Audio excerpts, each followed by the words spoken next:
Okay, let's unpack this.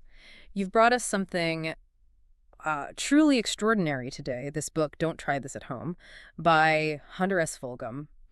And wow, it is just as wild as that title suggests. It really is. I mean, the whole premise is just audacious, isn't it? Taking these feats that sound completely impossible, like straight out of a movie. Or a fever dream. Exactly. And then breaking them down with this surprising level of, well, practicality. For each one, it lays out the what you will need, time required, the background, and actual step-by-step instructions. Right. It sort of skips the if and goes straight to the how, no matter how outlandish it seems. Mm-hmm. So our mission for this deep dive is really to pick apart a few of these scenarios. We want to pull out the most surprising bits, and understand the core approach the book takes. How does it actually dissect these massive challenges? Yeah, what's the underlying method? What kind of, like, specific knowledge or meticulous planning or sometimes just really creative thinking does it suggest is the key? Exactly. We're going to see how breaking down something that looks insurmountable into, well, discrete steps Right, identifying those critical vulnerabilities maybe, or applying specific knowledge, often from really unlikely places. can actually outline a path. A highly risky path, sure, but a path nonetheless to achieving something that seems improbable. It's really about the principles behind the audacity. Yeah. How these seemingly impossible things could theoretically be approached. Precisely. And thank you for bringing the source material to us. It's just a fascinating lens to look through. My pleasure. It's definitely thought-provoking. So let's jump into some of these how-to guides for the impossible. Let's do it. Where should we start? How about a classic? Breaking into Fort Knox. Ah, yes. The ultimate symbol of impenetrable security, though technically the gold's actually held at the U.S. Bullion Depository, which is on the grounds of Fort Knox. Right. Okay. Good distinction. And the book confirms, yeah, it lives up to the reputation. Built like a fortress, granite, steel, concrete, that multi-level vault, and the legendary 20-ton door. And the combination thing. That's key. It's reportedly split among multiple people. So no single person can just walk up and open it. Plus the neighborhood, right next door to a U.S. Army base. Tanks, APCs, the works. And that proximity, that's really the first critical reality check the book hammers home. Right. Simple brute force. Explosions. A frontal assault. Completely out of the question. Suicidal, really. So this isn't about blowing your way in. Not at all. The book's approach is entirely focused on infiltration and cunning. It reiterates that force is futile. The focus has to be bypassing the system smartly. Okay, so if you can't blast through a 20-ton door, how does the plan suggest you get inside? What's the cunning part? It points straight at the human element. The primary method described is called influence, and this involves a long game. It's like befriending depository staff off-duty, maybe at a local bar or a golf course, something like that, building genuine trust over time. Building trust to steal gold. That's quite the long con. It really is. And the book, well, it gets darker. It suggests if influence isn't enough, you might have to resort to using compromising information or bribery, maybe even threats to secure cooperation from an insider. Wow, okay. And the plan emphasizes keeping your team tiny, like under 5 people, to minimize exposure. Makes sense. And, crucially, maintaining constant surveillance on your insiders. Think phone bugs, listening devices, covert observation. You have to make sure they don't flip on you. That just escalates the risk and complexity way beyond just, picking a lock. Absolutely. It's a whole different level. And the getaway plan sounds just as elaborate. Did I read correctly? Cattle trucks and hay. That's one of the more memorable details, yeah. The recommended timing is specific. A moonless, rainy night when your particular insider contacts are actually on duty. And then, yes, cattle trucks loaded with bales of hay are proposed for concealment. You'd layer the gold bars maybe up to 1,500 bars, which is still over 41,000 pounds, so not exactly light work, Not light at all. under the hay with actual cows on top. The idea is to make it look like just a routine livestock transport moving through. That's sneaky. Very sneaky. But what about the vault door combination? If no single person knows it, how does the insider actually help you? That's where the human element is absolutely essential, and the book stresses this.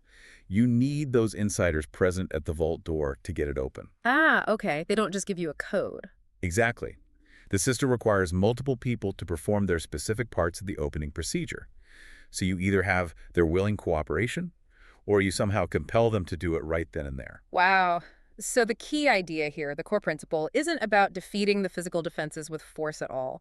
It's about leveraging long-term psychological manipulation, exploiting human vulnerabilities within the system, incredibly precise timing, and using creative misdirection like that cattle truck. Precisely. It's a heist focused entirely on the people, not the concrete and steel. It really underscores this idea that even the most robust physical security might have a bypass if you can compromise the human procedures designed to operate it. That's the reiterated takeaway.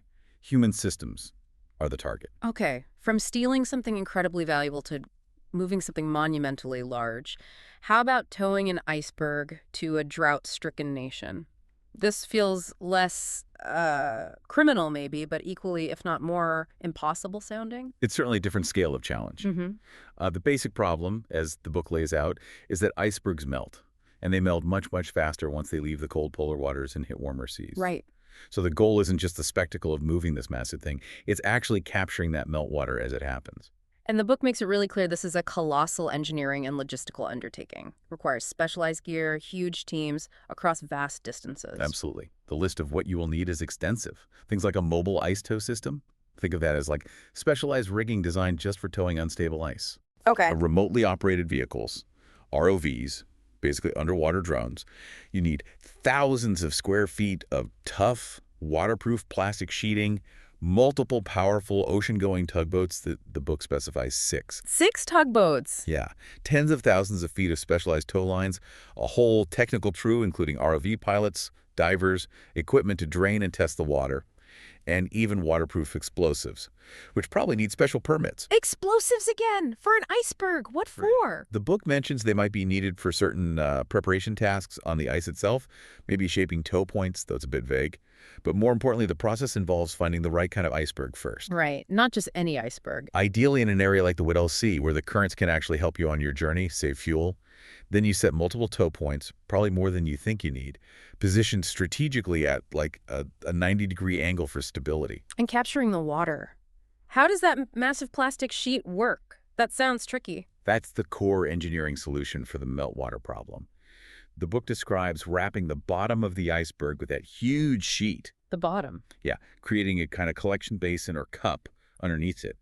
The ROVs are crucial here. They navigate under the ice, scout the terrain, and even remove sharp points that could puncture the plastic. Wow. Like trying to put a giant, really bumpy garbage bag around the base of an underwater mountain, basically. Conceptually, yes, and requiring immense coordination. Once it's wrapped, you install drain valves. One at the lowest point to get rid of any initial salt water caught inside. Okay. And others higher up. Yeah. These are critical because you need to periodically check the meltwater's salinity. If it starts tasting salty... If about a leak. Exactly. Yeah. You know your plastic containment is compromised, and you have to send divers or ROVs down to find and fix it.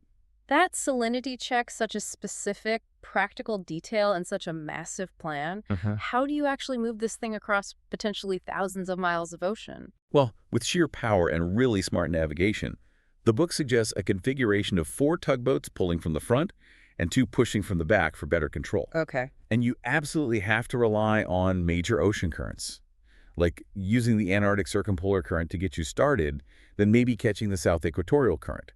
It's essential for saving fuel over those incredible distances. And all along the way, you'd have ROVs and divers doing regular inspections on that plastic wrap and checking the meltwater salinity. Constant monitoring. The book also mentioned something about diesel-filled bags. That sounded counterintuitive for an iceberg. Yeah, that's an interesting detail the source pulls in, probably as an example of related principles. It's mainly discussed in the context of deep-sea salvage, like raising parts of the Titanic. Right. See, at immense depths, standard flotation bags filled with air would just be crushed by the water pressure. So the solution in salvage is these soft-sided bags filled with diesel fuel. Diesel's a non-compressible liquid, and crucially, it's lighter than water at any depth. Okay. So it provides lift without collapsing. Exactly. So while it's not listed as a direct tool for this specific iceberg tow in the book, mentioning it illustrates a key engineering principle that's relevant: how you adapt to extreme environments, how you manage things like pressure or buoyancy using the right materials and knowledge. It really highlights the kind of creative problem-solving needed for these massive feats. It's about applying lessons across domains. That makes sense. It's pulling in related engineering knowledge. So the core principle here, the key idea for towing an iceberg, boiled down to applying really sophisticated engineering managing forces, creating buoyancy systems like that wrap, maybe drawing conceptual lessons from deep sea salvage combined with massive logistics. It's about managing a natural phenomenon, the melting, over huge distances to actually capture the resource. Right. It's taking this huge natural event and trying to, well, wrangle it into a controllable process using applied science and just incredible, meticulous planning. Yeah. That management of the melt is the key. From wrangling ice to pushing the absolute limits of the human body. Let's talk about swimming the English Channel. This one feels less like a heist or a giant engineering project and more about just raw human endurance. Oh, absolutely. It's a pure test of human grit against, well, cold water and distance. It's got this incredible history over 125 years, and you need official recognition from the Channel Swimming Association, the CSA. Right. The distance is usually cited as around 18.2 nautical miles, which is roughly 21 miles as the crow flies, but the tides make it longer. And the water is notoriously cold. Even in the warmest summer months, you might only get like 65 degrees Fahrenheit, maybe. Yeah, that sounds absolutely miserable. So the key idea here is clearly about extreme human endurance, and it requires very specific physical and mental preparation that goes way beyond just doing laps at your local pool. Totally. The gear list is surprisingly minimal, actually. Yep. Swim goggle spares are essential. A swim cap, a specific type of swimsuit allowed by CSA rules, no wetsuits, Yeah. and maybe a mouthpiece or a stick for feeding. That's about it. Simple gear. But the training, anything but simple. The book really stresses distance training, obviously, but the absolute non-negotiable is cold water training.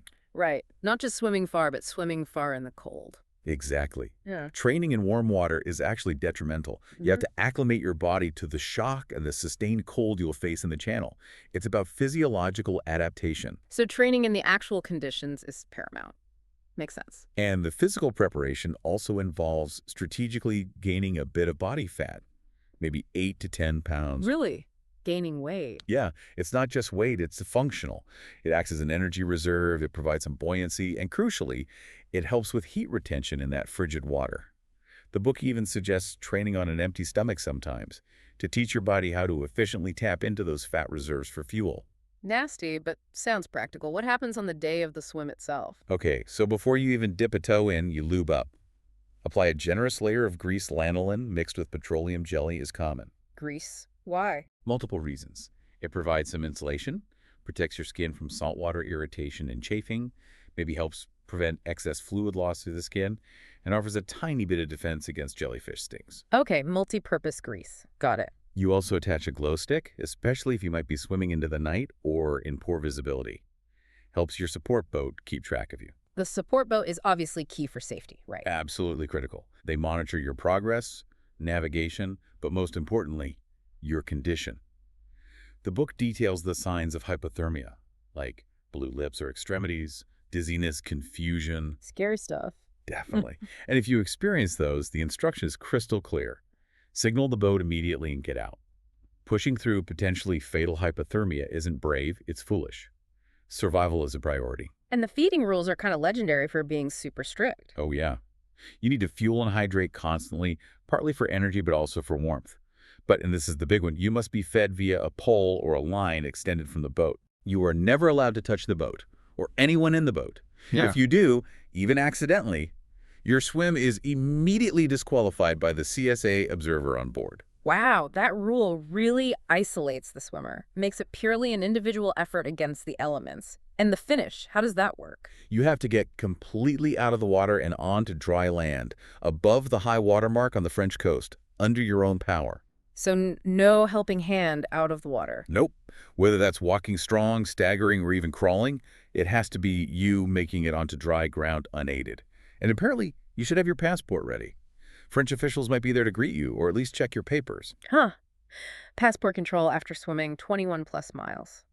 So the core principle, the key takeaway for swimming the channel, is really about pushing the extreme limits of human physiology. It demands very specific, even uncomfortable preparation like that cold water training and strategic fat gain. Exactly. It's physiological adaptation. And it's also about adhering to incredibly strict rules, managing immense physical and environmental stress, relying heavily on that support system, but ultimately completing the feat utterly alone against the water. It's that individual endurance enabled by preparation. It's a pure demonstration, isn't it, of what the human body can endure, but only with the right kind, highly targeted preparation and strict adherence to the protocols. From enduring extreme cold to facing something incredibly hot and immediate, diffusing a human bomb. This is, well, pretty heady material. It is very intense. This section dives into the world of explosive ordnance disposal, or EOD. These are highly specialized, incredibly courageous experts. Absolutely. And their absolute top priority, the book states, is saving lives. Then minimizing property damage comes second.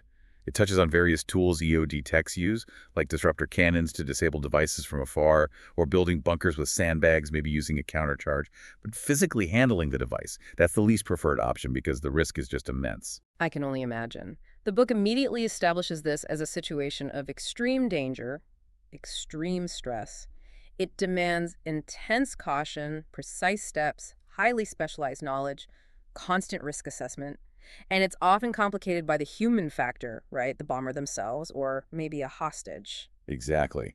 That human element adds layers of unpredictability and danger. The gear itself is specialized. The famous bomb suit, which offers significant protection, but is incredibly heavy, cumbersome, restricts movement and vision. Yeah, I've seen pictures. They look intense. They are. The book notes interesting features like built-in communication, sometimes cooling systems because they get so hot inside, and a helmet, often designed without a face shield, specifically so the tech can look down and clearly see their own feet and the area immediately around them. Wow, okay. That's a detail. And specialized gloves, tools. Right, basic tools like insulated screwdrivers, cutters, pliers, but also things like detonator cord or det cord. And critically, non-metallic tools are often recommended, like ceramic blades, to avoid creating sparks when cutting wires near sensitive explosives. Makes sense. And the process, I mean, where do you even begin in that kind of scenario? Well, it starts way before the EOD tech even approaches the device. First, securing the scene, evacuating the entire area, setting up a safety perimeter, and gathering as much intelligence as possible. What's the bomber's motivation? What type of device is it likely to be? What are the potential triggers? And the book describes that terrifying dead man switch scenario. Yes, where the bomber is actively holding the trigger, meaning if they let go or are incapacitated, it detonates. In that situation, the book mentions a strategy where a SWAT team might attempt to rush the bomber, overpower them, and physically secure the trigger, maybe with duct tape, before the EOD tech even gets close. So EOD ideally doesn't enter until that immediate threat from the bomber is neutralized or contained somehow. That's the protocol described, yes. Yeah. The EOD tech waits for the scene to be as clear and stable as possible. Ideally, just them and the hostage, if there is one, initially. The first step upon approaching is often to try and secure that trigger mechanism, maybe reinforce the SWAT team's tape, just to prevent accidental activation during the procedure. And there's a critical safety instruction mentioned. Always face the bomb. Always, even when moving. Even when moving away or working around it, because the front of the bomb suit offers the most protection against the blast fragmentation. But that visual, it just says everything about the constant immediate risk. Then comes the inspection, right? Yeah. The nerve-wracking part. Meticulously, cautiously. You're looking for anything that could set it off unexpectedly.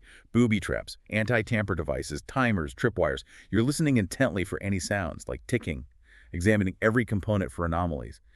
And the book emphasizes a crucial point here.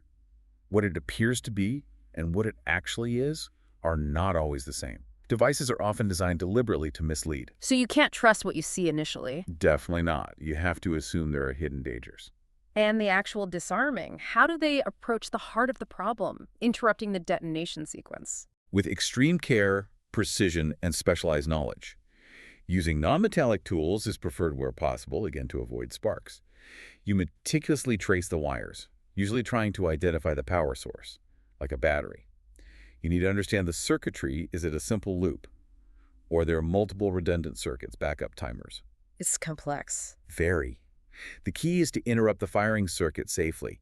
Often this means disconnecting the power source or cutting specific firing wires. But, and this is the critical part, you only do that after you understand exactly how the device is rigged. You have to correctly identify the system's design and methodically defeat it without accidentally triggering it during the process.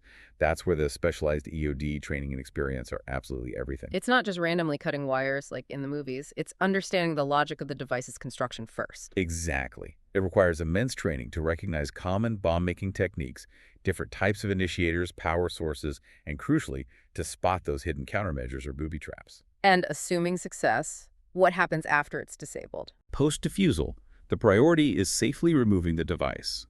Ideally, it's placed in what's called a total containment vessel, basically a bomb-proof container for transport to a secure firing range where it can be safely destroyed. If the device is deemed too unstable to move even after disarming, Then what? then it might have to be detonated in place using sandbags and other materials to try and direct and absorb the blast as much as possible. Wow. So the core principle, the key idea reiterated for defusing a human bomb, is operating under almost unimaginable stress with incredibly precise step-by-step procedures. It demands profound expertise in recognizing device components and circuitry. Right, and using specialized tools, knowing when not to use certain tools like metallic ones, and prioritizing safety through methodical manipulation based entirely on knowledge, rather than guesswork or force. It highlights how hidden dangers are a constant threat, and only that deep, specific expertise offers a chance of survival in such a high-stakes situation. It's a really stark look at how applied knowledge and absolute calm under extreme pressure are essentially the only tools you have in that moment. That methodical approach is paramount. Okay, shifting gears dramatically from life-or-death situations to something slightly less immediately deadly, perhaps, but definitely requiring immense planning and audacity, borrowing the Mona Lisa. Yes. The book notes, interestingly, that it has been stolen before, way back in 1911. Right, the guy who just hid in a closet. Exactly. Yeah. But security at the Louvre today is, well, let's just say it's slightly different. State-of-the-art electronics, constant surveillance, layers upon layers of guards. The book basically dismisses that 1911 approach as completely impossible now. So how does it suggest you borrow it? It argues the only potentially feasible way isn't stealing it from the Louvre itself, but stealing it while it's not there. Okay, like when it's on loan. Either on loan at another museum, or, and this is the more detailed scenario the book outlines, while it's actually in transit between locations. Okay. So the core principle here, the key idea, isn't a smash and grab from the museum wall. It's an elaborate, incredibly long-term operation built on creating a convincing facade of legitimacy, using deception, and executing a precisely timed plan during that vulnerable transit phase. Precisely. It's all about the setup and the switcheroo. The book breaks down the timeline. Get this, a massive investment of 1 to 2 years just for the planning and setting up the operation. 1 to 2 years. For what? To lay the groundwork. The actual removal, as the book calls it, during transit, takes maybe 45 minutes. 2 years of setup for 45 minutes of action? How do you even build that foundation over such a long period? The central strategy revolves around establishing legitimacy. You need to appear to own or operate a completely real, fully bonded, and licensed security and courier service that specializes in transporting high-value art. So you create a front company. Essentially, yes. The book suggests either buying an existing reputable company or hiring top-tier people from the secure transport industry. It even cheekily suggests recruiting talent with backgrounds in places like the FBI's art crime unit to make your operation look utterly authentic. Become the expert, or hire them so your fake company looks completely real. Okay, but how do you possibly get the Louvre to agree to let the Mona Lisa, be transported by your company, even if it looks legitimate? Well, this requires significant influence. The book is very clear. A simple request from another museum saying, hey, can we borrow the Mona Lisa isn't nearly enough. No kidding. You need powerful connections, friends, and high places. The book specifically mentions leveraging relationships within, say, the U.S. Department of State and major U.S. museums to apply political pressure and influence the Louvre's decision makers. It describes this as a potentially lengthy process that might require, let's call them payments of various sizes along the way to grease the wheels. Influence and potentially bribery. Okay.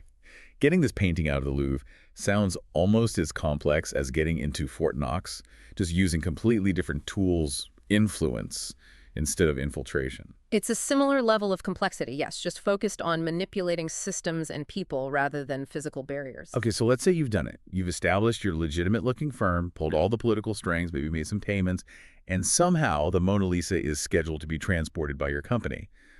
What's the plan on the actual day of transport? This is where the clockwork precision, the heist movie part, comes in. The plan requires 2 absolutely identical armored transport vehicles. 2? Identical. Identical, complete with full security and driver teams for both. And interestingly, it specifies needing stunt drivers for these vehicles. Stunt drivers? Why? What are they doing? You also need those iconic, clearly labeled packing crates, the ones stenciled, priceless work of art. The stunt drivers are essential for executing the switch. This is the core of the operation during transit. Okay, the switch, how did that work? The book identifies the prime time for this switch as any moment the transport vehicle carrying the real Mona Lisa is briefly lost from direct line of sight. Think maybe going through a long vehicle tunnel or perhaps even driving onto a ferry boat crossing, especially if there are police escorts or helicopters trying to follow its route. A blind spot. Exactly. Yeah. You have your identical dummy transport vehicle stashed nearby, ready to go.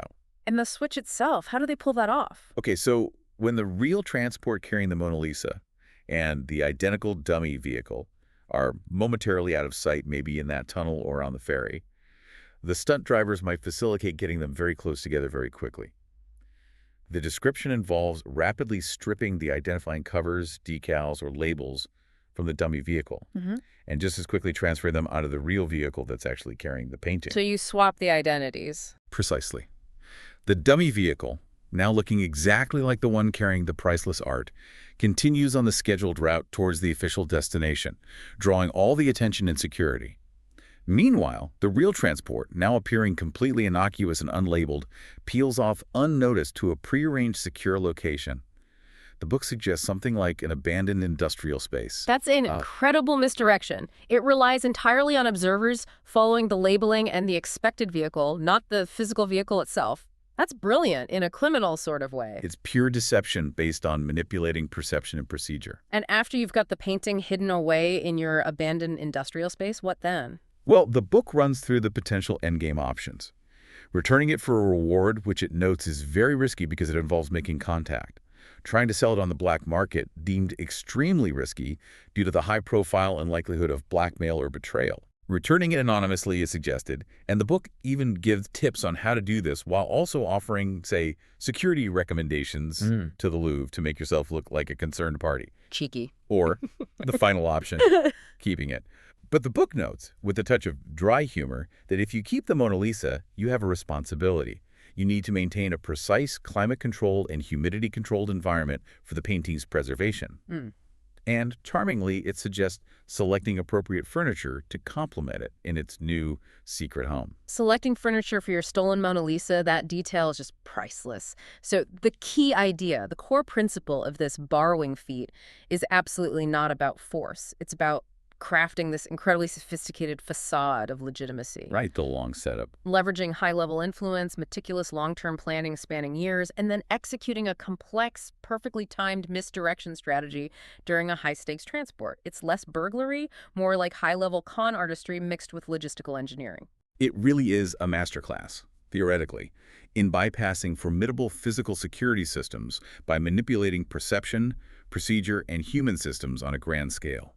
The emphasis is on the meticulous planning and deception over brute force. Okay, finally, let's wrap up with another extreme physical challenge. But this one is focused entirely on surviving a fall inside a custom-made device, going over Niagara Falls in a barrel. Ah, yes. One of the most iconic and perhaps foolishly famous stunts. The background confirms, yes, it has been done successfully before, but survival hinges entirely on withstanding the brutal, chaotic force of the water and the immense impact at the bottom of the falls. So the book's key idea here seems pretty straightforward. This is fundamentally an engineering problem, right? The challenge isn't really about navigating the falls because you can't control that. It's about designing and building a vessel capable of protecting the occupant from those extreme forces. Survival through design. Exactly. That's the core focus. Yeah. The personal gear listed is pretty sparse. So protective pads, a good helmet, like a climber's or football helmet, a mouth guard, maybe some form of communication like a cell phone or radio sealed waterproofly. And yes, the book humorously suggests chilled champagne for celebrating afterwards, if you make it. Ha! Optimistic. But the entire focus, the absolute key, is the barrel itself. It emphasizes you can't just buy one. It has to be specifically manufactured for this purpose. What makes the survival barrel different from, just a regular wooden barrel? What are the crucial design elements? Several critical things. First, the material. It needs to withstand immense impact force, so think steel or heavily reinforced wood, possibly with internal bracing. Then, the shape is vital. It shouldn't be a simple cylinder with flat ends. because flat ends could get hung up or pinned against rocks in the turbulent pool at the bottom. The book specifies a shape around 4 to 5 feet in diameter, maybe 8 to 12 feet long, but with rounded ends, almost like an oversized metal beer keg. Those rounded ends are crucial to help it deflect off obstacles and keep moving. That's a seemingly small detail, rounded ends, but it sounds like the difference between potentially getting trapped underwater and surviving. Absolutely. It's a critical hydrodynamic and impact consideration. Inside, it must be heavily padded, obviously. It needs a secure seat and a strong safety harness to keep the occupant from being violently tossed around during the plunge and impact. Like a race car harness. Probably something similar, yes. And, crucially, an independent oxygen supply. Like a compressed air tank, think scuba tank, with a regulator and mouthpiece, providing maybe 30 to 45 minutes of air. The book notes this is more than enough duration for the ride itself, which is relatively short, but essential for the time spent underwater after the plunge. What about stability? You don't want it just tumbling end over end uncontrollably before the drop, right? Good point. The book recommends adding ballast, often in the form of lead shot bags, placed low in the barrel, and potentially a small keel, maybe just 3 inches deep along the bottom. This helps provide some stability while drifting towards the brink, and importantly, helps orient it somewhat after hitting the pool below. And getting in and out. The entry-exit hatch has to be engineered to be completely watertight under pressure, but also something the occupant can actually open themselves from the inside once they've hopefully landed safely and surfaced. So the instructions are basically build this incredibly specialized, robust barrel, maybe practice getting in and out of it, test it in rough water, and then, well, get in it and hope for the best. Fundamentally, yes. You build the barrel according to these engineering principles. You train with it, maybe in rapids, to understand how it behaves. You wait for the right water conditions and probably have to dodge the authorities who heavily patrol the area. You get inside, secure everything meticulously, seal the hatch, turn on your air, and then you essentially become cargo. You wait to be swept over. So your entire survival depends on staying securely fastened inside that protective capsule you built. Completely. Afterwards, assuming the barrel holds together and you survive the impact and turbulence, you simply wait, either for authorities or rescue boaters to find you and tow you in, or for the barrel to eventually drift and wash ashore somewhere downstream. It sounds almost entirely passive from the occupant's perspective once the plunge actually begins. It largely is. The core principle, the key idea for going over Niagara Falls in a barrel, is the practical application of physics and engineering principles, focusing squarely on impact resistance, buoyancy, stability, and internal life support systems. It's about creating a protective capsule for an activity where you have virtually zero control over the event itself. Success is purely baked into the design and construction of that vessel. It's essentially engineering survival into an inherently uncontrolled and incredibly violent environment. A perfect, if extreme, example of how applied knowledge in design and materials is the absolute key to mitigating what would otherwise be almost certain death.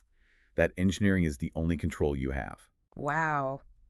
Just thinking back through all these scenarios we've unpacked, I mean, from the subtle, long-term infiltration plan for Fort Knox or pulling off that complex art heist through layers of deception. Right, the influence and misdirection angles. To the absolutely immense engineering and logistical feats of towing an iceberg, the raw human endurance needed to swim the channel, the critical life-or-death knowledge and precision of bomb disposal. The methodical procedure under pressure. And the pure applied physics of just trying to survive Niagara Falls in a barrel. It's just an incredible range of challenges. Truly is. And what's fascinating, what links them all, despite how vastly different they are, is that recurring theme we kept seeing. Taking something that seems utterly impossible on the surface and breaking it down into understandable, albeit complex, steps. It always comes back to needing specific, often unexpected knowledge, like the insight about multiple people for the vault combo, or the need for cold water acclimatization. It requires meticulous, sometimes incredibly long-term planning. And it hinges on identifying those critical points of vulnerability or control, whether they're physical barriers, human procedures, or environmental factors like ocean currents. Yes, that level of detail is what makes it almost believable, isn't it? Whether it's knowing about that cold water training for the channel swim, the absolute necessity of insiders for the Fort Knox vault, the function of non-metallic tools for EOD work, using those ocean currents for the iceberg tow, or that simple but vital detail at the rounded ends on the Niagara barrel.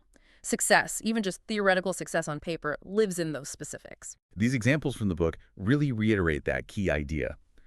What makes the impossible seem achievable, at least in the planning stage, is this deep dive into the requirements, the background context, the environment, and mapping out that precise sequence of instructions. It's really about fundamentally understanding the system you're trying to interact with or manipulate or overcome. And for us, for you listening, the value isn't in, planning your own Fort Knox heist or ordering a custom Niagara barrel, obviously. Please don't. Please don't. But it's in seeing how these seemingly improbable goals can be dissected. It highlights the sheer power of breaking down any complex problem, right? Understanding its components, leveraging specific knowledge sometimes from unexpected fields, and applying ingenuity to navigate or overcome the challenges. It shows how knowledge, when applied correctly and creatively, can make even the most daunting tasks appear, at least on paper, to have a pathway forward. It's a really powerful illustration of how just asking how, relentlessly and rigorously pursuing the details, can start to turn overwhelming challenges into potentially manageable sequences of actions. That breakdown is key. Absolutely. So maybe the final thought for you is this. If tasks as wild as subtly influencing your way into the world's most secure vault, or engineering a vessel to survive Niagara Falls, can be outlined step by step with specific requirements and instructions, what seemingly impossible challenge in your own life, or maybe in your work, could you begin to unpack right now? What specific knowledge, what surprising detail might be the unexpected key to figuring out how to take that very first step? That's a truly intriguing thought experiment to carry forward from all this. How do you break down your own impossible? Indeed. Definitely something we're thinking about.